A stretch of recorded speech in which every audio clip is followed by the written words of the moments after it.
1980 was great, yeah, I remember it, but I got to tell you, I think now is the most exciting period in consumerism. Really, what fostered that kind of growth, what made that achievable was four basic things. First of all, consumers for the most part had homogeneous needs and preferences. Yeah, there were differences, slight differences between what one family needed versus what another family needed, but for the most part, families were pretty much the same. Family composition was the same. Most families were married. Most people had children. Most people lived, a relatively normalized, suburbanized life. And that's why most people's needs were relatively the same. We had an exploding middle class for many, many years, and it wasn't an accident.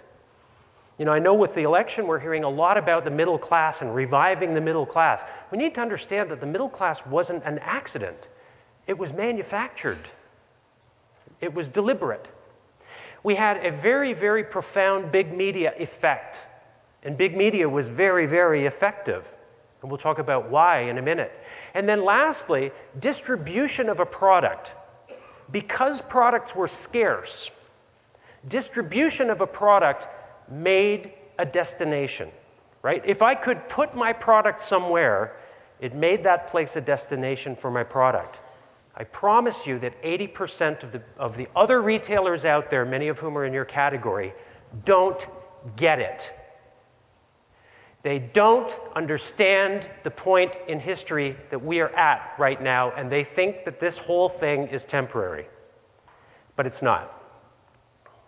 And if you can get that idea today, you're going to be well ahead of your competitors. I promise you that. And baby boomers now, most of whom, I'm 48 years old, I'm on the end of the generation. I've got basically 2 years left by this statistic before I stop buying anything, it seems. I just start wearing the same clothing every day for the rest of my life, I guess. But it is true. Statistically, you buy less stuff. You need less stuff, right? You want your kids to take your stuff. So you just need less stuff. So what we're adjusting to right now demographically, and what is really kind of scary, is that we're losing that big fat target that was so easily identifiable, so easy to market to, and instead we got this. We get this hodgepodge of different lifestyles, different family compositions, different ethnicities, different age groups, some of whom are more important than others, right? Different lifestyle choices. All of these things make it very, very difficult to pinpoint people's needs. The debt rate went through the roof. It's even higher than that now in Canada. How many of you are from Canada? Okay, so we are like 150 now. 145, let's say, I think is the latest figure. So that's kind of frightening. That means for every dollar you make, you owe $1.45. Right, so that's untenable. Right? And that's what happened, certainly happened in the US. So the way it all shakes out is like this. Between 1975 and 2005, on a fixed expense basis, if you were dedicating 50% of your income to fixed expenses in 1975, by 2005, with two income earners working harder, it was 75%. 50% versus 75%.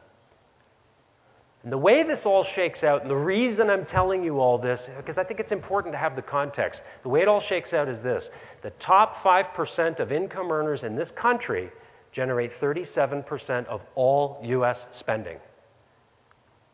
Now, if that doesn't freak you out, match it against this.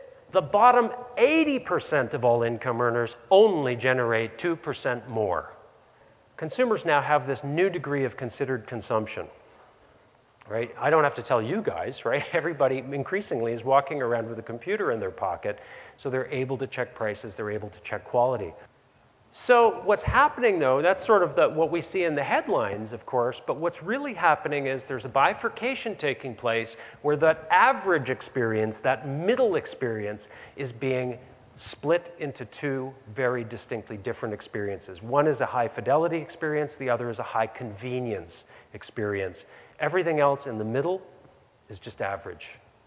You also don't want to be out here because you can't be. You can't achieve that place where you're both, We have this incredible high-fidelity experience, and we replicate it 1 billion times on every street corner. It doesn't work that way. Starbucks tried it, and it didn't work for them, so they had to scale back. Median wage hourly for retail staff is $9.34 an hour. Clerks work for $9.34 an hour.